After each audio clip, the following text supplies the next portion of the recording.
Bismillahirrahmanirrahim. Assalamualaikum warahmatullahi wabarakatuh. Ibu dosen yang terhormat, yang saya hormati Ibu Yernita Ansori sebagai dosen pengampu mata kuliah Hukum Perikatan, juga teman-teman dan rekan-rekan yang menonton video ini. Saya dari kelompok 3 sebagai moderator. Perkenalkan, nama saya Faujan, NPM 191000255. Beserta rekan kelompok 3 lainnya akan mempresentasikan perjanjian tukar menukar dan perjanjian sewa menyewa. Di sini kami beranggotakan 8 orang. Ada juga Gita Rakasiwi, Herlin Dwi Hasana, Muhammad Denny Firmanullah, Cynthia Kartika, Muhammad Devito Ramadhani, dan Dian Abdul Aziz. Langsung saja, saya akan menjelaskan tentang pengertian dan dasar hukum perjanjian tukar menukar. Tukar menukar diatur dalam pasal 1541 sampai dengan 1546 Kitab Undang-Undang Hukum Perdata. Perjanjian tukar menukar adalah suatu persetujuan dengan mana kedua belah pihak mengikatkan dirinya untuk saling memberikan suatu barang secara bertimbal balik sebagai suatu ganti barang lainnya. Terdapat pada pasal 1541 Kitab Undang-Undang Hukum Perdata. Yang kedua, dari ketentuan pasal 1541 Kitab Undang-Undang Hukum Perdata tersebut dapat dikatakan bahwa yang dimaksud dengan perjanjian tukar menukar adalah suatu perjanjian di mana satu pihak mengikatkan diri dengan pihak lain untuk saling memberikan suatu barang secara timbal balik. Selanjutnya, Algra mengartikan perjanjian tukar menukar adalah suatu perjanjian di mana pihak-pihak mengikatkan diri untuk saling memberikan benda kepada satu sama lain. Selanjutnya, pada pasal 1545 Kitab Undang-Undang Hukum Perdata yang menyebutkan bahwa jika suatu barang tertentu yang telah disajikan untuk ditukar mustah di luar salah pemiliknya, maka perjanjian dianggap sebagai gugur, dan siapa yang dari pihaknya telah memenuhi perjanjian dapat menuntut kembali barang yang ia telah berikan dalam tukar menukar. Ini disebut dengan resiko perjanjian tukar menukar. Adapun pengertian dan dasar hukum perjanjian tukar menukar. Subjek hukum dalam perjanjian tukar menukar adalah pihak pertama dan pihak kedua, sedangkan yang dapat menjadi objek tukar menukar adalah semua barang, baik barang bergerak maupun barang tidak bergerak, terdapat pada pasal 1542 Kitab Undang-Undang Hukum Perdata. Dengan syarat barang yang menjadi objek tukar menukar tidak bertentangan dengan Undang-Undang Ketertiban Umum dan Kesusilaan. Jika barang yang telah ditukarkannya ternyata membuktikan bahwa barang yang ditukarnya bukan pemilik barang tersebut, maka pihak lain tidak dapat memaksakan untuk menyerahkan barang yang telah ia janjikan dari pihak sendiri, melainkan mengembalikan barang yang ia telah terimanya pada pasal 1543 Kitab Undang-Undang Hukum Perdata. Pihak yang telah melepaskan barang yang diterima dalam perjanjian tukar menukar, maka ia dapat memilih apakah ia akan menuntut penggantian biaya rugi, bunga dari pihak lawannya, atau menuntut pengambilan barang yang telah ia berikan. Nah, tuntutan itu hanya dilakukan terdapat satu alternatif yang dipaparkan di atas, yaitu menuntut biaya rugi dan bunga atau pengembalian barang. Jadi pihak yang menyerahkan barang tidak dapat menuntut kedua alternatif tersebut di atas. Baik, penjelasan selanjutnya akan dijelaskan oleh rekan saya yang lainnya. Saya Gita Rakasiwi, NPM 19.257. Saya di sini akan menjelaskan mengenai pengertian dan dasar hukum perjanjian sewa menyewa. Yang pertama, sewa menyewa atau perjanjian sewa menyewa diatur pada pasal 1548 sampai dengan pasal 1600 KUH Perdata. Ketentuan yang mengatur tentang perjanjian sewa menyewa terdapat dalam pasal 1548 KUH Perdata yang berbunyi, sewa menyewa adalah suatu perjanjian dengan mana pihak yang satu mengikat dirinya untuk memberikan kepada pihak lainnya kenikmatan dari suatu barang selama suatu waktu tertentu dan dengan pembayaran sesuatu harga yang oleh pihak tersebut belakangan itu disanggupi oleh pembayarannya. Pengertian lain mengenai sewa menyewa dikemukakan oleh Algra sebagai persetujuan untuk pemakaian sementara suatu benda, baik bergerak maupun tidak bergerak dengan pembayaran suatu harga tertentu. Selanjutnya, perjanjian sewa menyewa terdapat dua pihak, yaitu pihak yang menyewakan dan pihak yang menyewa. Pihak yang menyewakan mempunyai kewajiban menyerahkan barangnya untuk dinikmati oleh pihak penyewa. sedangkan pihak penyewa mempunyai kewajiban untuk membayar harga sewa barang yang diserahkan dalam sewa menyewa tidak untuk dimiliki seperti halnya dalam perjanjian jual beli, tetapi hanya untuk dinikmati kegunaannya. Sewa menyewa seperti halnya jual beli dan perjanjian lainnya pada umumnya adalah suatu perjanjian konsensualisme. Artinya ia sudah dan mengikat saat tercapainya kesepakatan mengenai unsur-unsur pokoknya, yaitu barang dan jasa. Ini berarti jika apa yang dihendaki oleh pihak yang satu juga dikehendaki oleh pihak yang lainnya dan mereka menghendaki sesuatu yang sama secara timbal balik, maka dapat dikatakan bahwa perjanjian sewa menyewa telah terjadi. Dari uraian di atas dapat disimpulkan unsur-unsur yang tercantum dalam perjanjian sewa-menyewa, yaitu yang pertama, adanya pihak yang menyewakan dan pihak yang menyewa, yang kedua, adanya kesepakatan antara kedua belah pihak, yang ketiga, adanya objek sewa-menyewa, yang keempat, adanya kewajiban dari pihak yang menyewakan untuk menyerahkan kenikmatan kepada pihak penyewa atas suatu benda, yang kelima, adanya kewajiban dari penyewa untuk menyerahkan uang sewa kepada pihak yang menyewakan. Selanjutnya, saya akan membacakan hak dan kewajiban para pihak.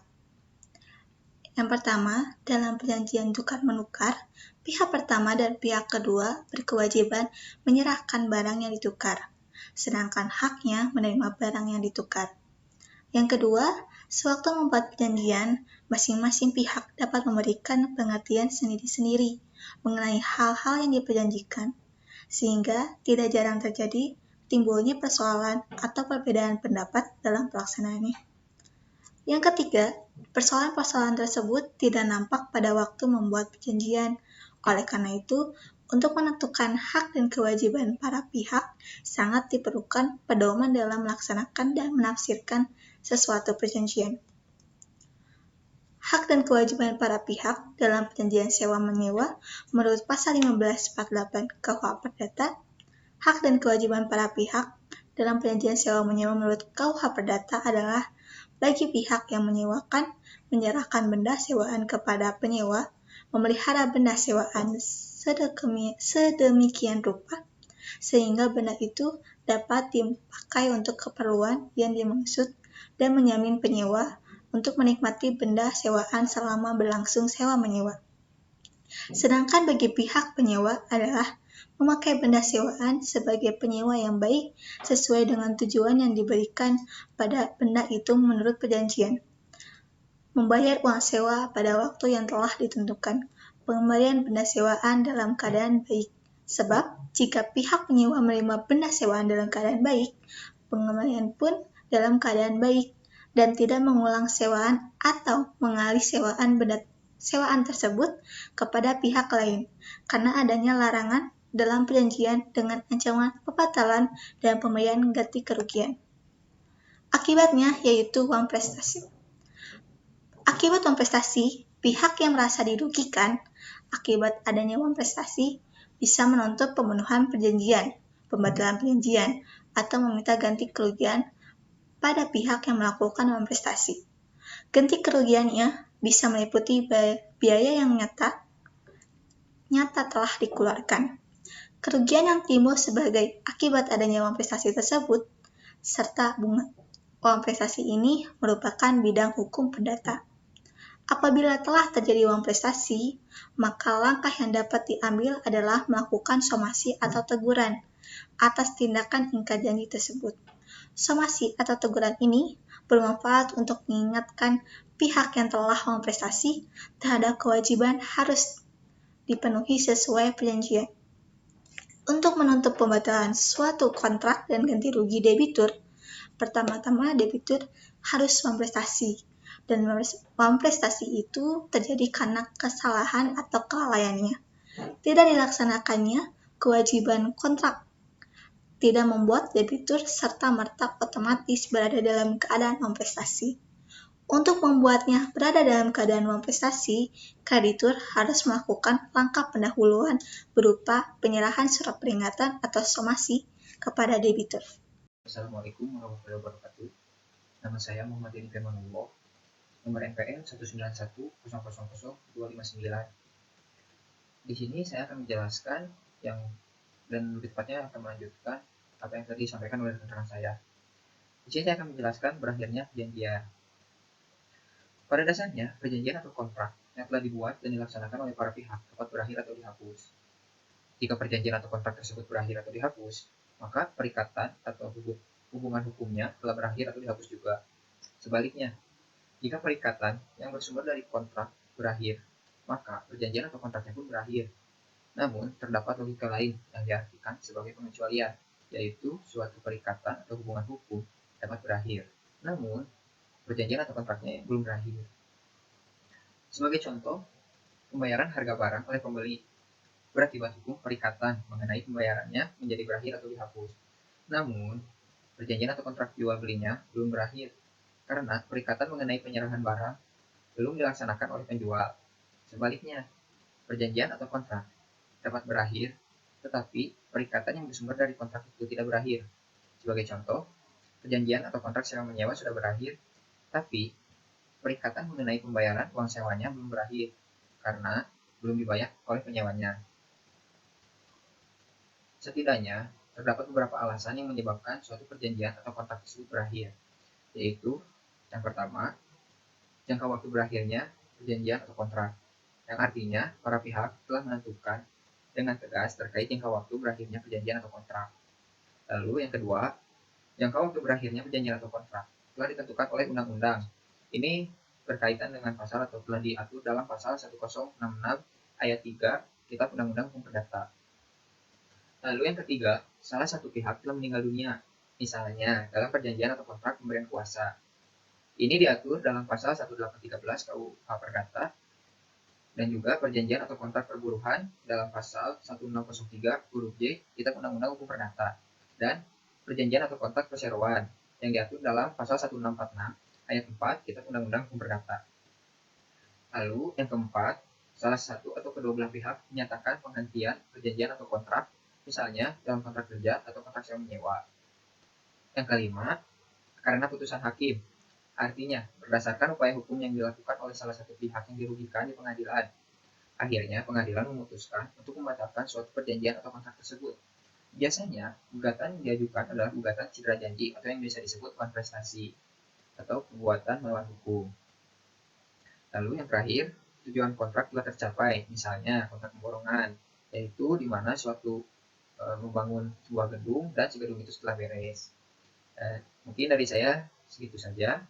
Terima kasih atas waktunya dan akan dilanjut oleh rekan saya. Nama saya Cynthia Kartika, NPM 19260. Di sini saya akan menjelaskan, memberikan contoh kasus perjanjian tukar-menukar. Urat perjanjian tukar-menukar rumah serta tanahnya. Pada hari Rabu, tanggal 10 bulan April tahun 2013, kami dari kedua belah pihak keluarga mengadakan perjanjian tukar-menukar antara rumah kami tersebut. Rumah itu terletak sama-sama di Dusun Tanjung, Kecamatan Tanah Sepenggal, Kabupaten Bungo, yang bertanda tangan di bawah ini. Sebagai pihak pertama yaitu nama Muhammad, umur 44 tahun, alamat Dusun Tanjung, Kecamatan Tanah Sepenggal, Kabupaten Bungo. Pekerjaan sebagai tani, luas 200 meter kubik. Sebagai pihak kedua, nama Siti Fatimah, umur 85 tahun, alamat Dusun Tanjung, Kecamatan Tanah Sepenggal, Kabupaten Bungo. Tidak memiliki pekerjaan, luas 220 meter kubik. Bahwa pihak pertama dengan pihak kedua telah sepakat melakukan tukar-menukar kedua rumah tersebut dengan hati yang sadar tanpa melalui jual beli dan tanpa unsur paksaan dari pihak manapun. Maka rumah beserta tanah lokasinya tersebut sudah menjadi milik masing-masing. Demikian surat penukaran rumah ini kami buat dengan sebenar-benarnya dan dengan ikhlas hati kami. Muara Bungo, 10 April 2013. Pihak pertama yang menukar yaitu Muhammad, membawa saksi yang pertama Idris, yang kedua Rais, yang ketiga Ruslan, yang keempat Uyub, yang kelima Lahmudin. Pihak kedua yang ditukar. yaitu Siti Fatimah. Yang mengetahui yang pertama Rahil, yang kedua Nurbaini, yang ketiga Rika Dwi, yang keempat Haji Malik, yang kelima Effendi. Analisis dari kasus tadi, pada contoh kasus perjanjian tukar-menukar di atas, kita bisa tahu bahwa Bapak Muhammad selaku pihak pertama yang menukar rumahnya dengan pihak kedua yaitu Ibu Siti Fatimah yang ditukar. Dalam perjanjian tukar-menukar tersebut, kedua belah pihak tidak ada yang dirugikan, baik itu pihak pertama maupun pihak kedua. Perjanjian tukar-menukar tersebut dibuat haruslah jelas apa yang akan ditukar, kapan proses tukar-menukar, kapan proses tukar-menukar tersebut dilaksanakan, dan identitas kedua belah pihak yang akan melakukan perjanjian tukar-menukar. Tentu, dalam perjanjian tersebut, pihak pertama harus mempunyai beberapa saksi, guna untuk menjadikan sah tidaknya perjanjian tukar-menukar tersebut. Begitupun dengan pihak kedua, harus ada pihak mengetahui agar perjanjian tersebut sah, sehingga tidak menimbulkan konflik di masa mendatang. Selanjutnya, tanda tangan tentu akan menjadi hal yang menguatkan perjanjian tukar-menukar tersebut. Halo, Assalamualaikum warahmatullahi wabarakatuh. Perkenalkan, nama saya Muhammad Tivito Ramadhani Rinakoto. NPM saya 19261. Saya dari kelas F. Di sini saya akan melanjutkan materi mengenai contoh kasus perjanjian sewa penyewa. Dalam praktik bisnis pengelolaan rental atau persewaan mobil terdapat hubungan hukum sewa menyewa antara pemilik mobil dengan pengelola rental dan antara pengelola rental dengan penyewa mobil. Dalam hal ini tentu saja hubungan hukum yang terjadi adalah antara pengelola rental mobil atau selaku pemberi sewa dengan pihak yang menyewa mobil atau penyewa. Dalam praktiknya, penyewaan mobil selalu disertakan perjanjian sewa menyewa antara pihak pengelola dengan penyewa, baik dalam bentuk perjanjian di bawah tangan maupun perjanjian yang dibuat secara akta notaris. Sehingga sebelum pertanyaan tersebut dapat dijawab, sebaiknya Anda meneliti kembali seluruh isi perjanjian tersebut, khususnya yang berhubungan dengan penyelesaian perselisihan yang timbul. Walau demikian, tanpa adanya perjanjian tertulis sekalipun, tindakan pengelola mobil yang memberikan mobil sewaan kepada orang lain dengan adanya suatu janji mengenai pembayaran dan pemakaian mobil sewaan tersebut telah menerbitkan suatu hubungan hukum sewa menyewa, sebagaimana yang dimaksud dalam pasal 1548 Kitab Undang-Undang Hukum Perdata atau KUH Perdata. Definisi perjanjian sewa menyewa menurut pasal 1548 KUH Perdata, yaitu perjanjian sewa menyewa adalah suatu perjanjian dengan mana pihak yang satu mengikatkan dirinya untuk memberikan kepada pihak yang lainnya kenikmatan dari suatu barang selama waktu tertentu dan dengan pembayaran suatu harga yang oleh pihak tersebut belakangan telah disanggupi pembayarannya. Perlu diperhatikan dalam pasal 1548 KUH Perdata tersebut bahwa hubungan hukum sewa menyewa adalah berdasarkan janji, baik janji untuk memberikan kenikmatan dari suatu barang, janji untuk menikmatinya selama waktu tertentu, dan janji untuk memberikan pembayaran atas kegiatan menikmati barang tersebut. Apabila salah satu pihak tidak dapat memenuhi janji tersebut, maka pihak yang lain dapat melakukan tuntutan kepada pihak tersebut atas pemenuhan janjinya, baik dengan cara yang diatur dalam perjanjian, melakukan peneguran secara tertulis, atau yang biasa dikenal dengan somasi dengan jangka waktu yang cukup. Apabila penyewa tidak mengindahkan teguran atau somasi, maka pihak yang merasa dirugikan dapat melakukan gugatan ke pengadilan negeri. Assalamualaikum warahmatullahi wabarakatuh. Perkenalkan, nama saya Rian Abdul Aziz, NPM 219-262, kelas F. Saya akan melanjutkan yang tadi dijelaskan oleh teman saya. Saya akan menjelaskan tentang contohan prestasi. Ada seperti dalam kasus Hanintor terbukti melakukan manifestasi, dihukum bayar ganti rugi sebesar 48 miliar ke jamaah. Pada pertengahan 2017, Hanintor gagal memberangkatkan jamaah mereka yang telah membayar lunas biaya yang ditetapkan Biro Umrah itu. Padahal banyak di antara mereka yang sudah terdaftar sejak 2015 dan 2016.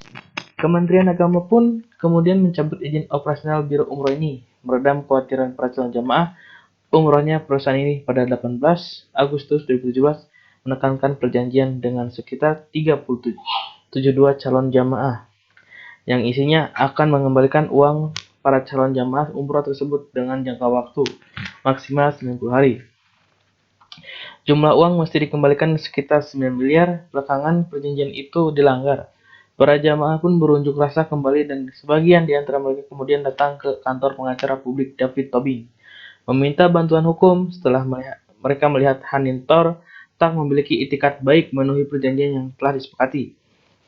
Hanintor dalam kasus ini telah melakukan prestasi atau perbuatan ingkar janji yang diatur dalam pasal 12338 Kitab Undang-Undang Hukum Perdata dan sesuai pasal 1248 menurut David. Terhadap hal ini bisa diminta penggantian biaya, kerugian, dan bunga. David pun menuntut para tergugat membayar kerugian sebesar 48 miliar. Selain itu, dalam gugatannya, David memasukkan bunga sebesar 6% per bulan dari besarnya uang yang telah disetor setiap calon jamaah ke Hanintor. Bunga dihitung sejak 1 Oktober hingga Hanin mengembalikan uang para jemaah. Dan ada pun contohan prestasi yang kedua. Enggak ada ini analisis kasusnya. Debiturnya tuh Hanintor. Kreditornya tuh para jamaah. Objek perjanjiannya ya uang yang dijanjikan Hanintor kepada para jamaah. Nah, para calon jamaah ibadah umrah menggunakan jasa Hanintor untuk melakukan perjanjian ibadah umrah. Namun pihak Hanintor tidak melaksanakan apa yang diperjanjikan, di mana pihak Hanin tidak melaksanakan kewajibannya memberangkatkan para calon jamaah sesuai dengan waktu yang ditentukan. Dalam hal ini, Hanintor dinyatakan ingkar janji atau bisa disebut juga prestasi. Jamaah dengan pihak Hanintor melakukan perjanjian telefon, yaitu di mana jika Hanintor tidak melaksanakan pemberangkatan jamaah, maka ada pembagian dana kepada para jamaah. Namun, pihak Hanintor tidak memberangkatkan juga dan tidak mengembalikan dana tersebut kepada para jamaah. Meski sudah dilayangkan somasi, maka jamaah mengalami kerugian. Prestasi yang dilakukan Hanintor merupakan tidak melakukan apa yang disanggupi akan dilakukan, sebagaimana menurut Subakti. Prestasi berarti kelalaian seorang debitur dalam hal yang pertama tidak melakukan apa yang disanggupi akan dilakukan, dan yang kedua melaksanakan apa yang dijanjikan tetapi tidak sebagaimana yang dijanjikan, berarti dia ingkar janji. Yang ketiga melakukan apa yang dijanjikan akan tetapi terlambat. Nah, berarti dia tuh lalai akan janjinya tersebut dan tidak menyanggupinya. Yang keempat, melakukan sesuatu yang menurut perjanjian tidak boleh dilakukannya. Gitu. Dan slide berikutnya, akibat hukum dari prestasi yang dilakukan oleh Hanintor, kelalaian Hanintor tersebut menyebabkan kerugian yang dialami oleh para calon jamaah. Oleh sebab itu, tindakan prestasi membawa konsekuensi terhadap timbulnya hak yang dirugikan untuk menuntut pihak yang melakukan prestasi untuk memberikan ganti rugi dan bunga. Sehingga oleh hukum diharapkan agar tidak ada satu pihak pun yang dirugikan karena prestasi tersebut. Untuk adanya kewajiban ganti rugi bagi debitur, maka undang-undang menentukan bahwa debitur harus terlebih dahulu dinyatakan keadaan lalai, ya kan? Dari tadi juga sudah dikatakan bahwa Hanintor ini lalai dalam melakukan perjanjiannya, dia tidak menepati gitu kan. Nah, jadi maksudnya adalah peringatan atau pernyataan kreditur tentang saat selambat-lambatnya debitur wajib memenuhi prestasi, bahwasannya pernyataan lalai diperlukan dalam hal orang meminta ganti rugi atau meminta pemutusan perikatan dengan membuktikan adanya ingkar janji, kan saya sudah bilang tadi adanya ingkar janji gitu. ketika kita sudah berjanji kepada orang itu tidak menepati janjinya, itu juga bisa disebut poin prestasi. Nah, bukan hanya tentang ini saja, tetapi ketika kita meminjam uang kepada orang itu tidak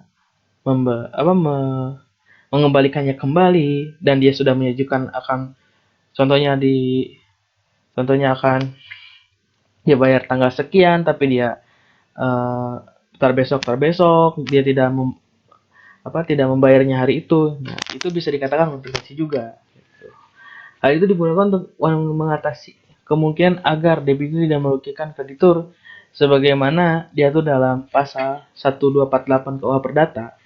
Penggantian biaya rugi dan bunga karena tidak dipenuhinya suatu perikatan barulah mulai diwajibkan apabila si berhutang setelah dinyatakan lalai memenuhi perikatannya. Tetap melalaikan setelah dinyatakan lalai memenuhi perikatannya. Tetap melalaikan atau jika sesuatu yang telah harus diberikannya atau dibuatnya hanya dapat diberikan atau dibuat dalam tenggang waktu yang telah dilampauinya. Itu. Dan lanjut ya. Selain itu, dalam hal akibat dari tidak terlambat dipenuhi perikatan memiliki kewajiban pembayaran sejumlah uang oleh debitur, maka para calon jamaah dapat memilih apakah ia akan memaksa hanintor untuk memenuhi perjanjiannya atau ia akan pembatalan perjanjian disertai penggantian biaya kerugian dan bunga. Nah, kata-kata tersebut dalam kaidah pasal 1267 KUH Perdata. Bunga sendiri pun dikatakan sebagai kompensasi atau kelalaian yang harus dibayarkan oleh debitur kompensasi sehingga nilai ganti rugi di samping nilai utang itu sendiri. Jenis bunga seperti ini tidak lazim disebut bunga moratorium. Bunga tersebut dikenakan berdasarkan pasal 1250 KUH Perdata yang pada intinya mengatur kewajiban debitur yang berinvestasi untuk membayar sejumlah nilai tertentu tanpa terperlunya kreditur membuktikan lagi dasar tuntutan tersebut. Bandingkan pasal 1247 atau 1248. Nah, di mana kreditur harus membuktikan bahwa ganti rugi yang dituntutnya harus merupakan akibat langsung dari tindak pelaksanaan perikatan itu. Dalam pasal 1250 KUH Perdata berbunyi seperti ini. Dalam perikatan yang hanya berhubungan dengan pembayaran sejumlah uang, penggantian biaya, kerugian dan bunga yang timbul karena keterlambatan pelaksananya hanya terdiri atas bunga yang ditentukan oleh undang-undang tanpa mengurangi berlakunya peraturan undang-undang khusus. Penggantian biaya, kerugian dan bunga itu wajib dibayar tanpa perlu dibuktikan adanya suatu kerugian oleh kreditur. Penggantian biaya, kerugian dan bunga itu baru wajib dibayar sejak diminta di muka pengadilan, kecuali bila undang-undang menetapkan bahwa hal itu berlaku demi hukum. Jadi ketika kalian melaporkan uang prestasi kepada seseorang, seseorang itu harus membayarnya ketika di muka pengadilan, ketika ada di pengadilan, ketika sidang di pengadilan. Jadi itu sudah jelas dalam Undang-Undang KUH Perdata dalam pasal 1250. Ya, kita lanjut lagi, guys. Nah, itu saja yang bisa kelompok 3 yang bisa jelaskan. Kurang lebihnya mohon maaf, karena kesempurnaan hanyalah milik Allah, dan semoga kita tahun depan bisa bertemu tatap muka lagi secara offline, tidak hanya online seperti ini. Dan saya ucapkan terima kasih. Wassalamualaikum warahmatullahi wabarakatuh.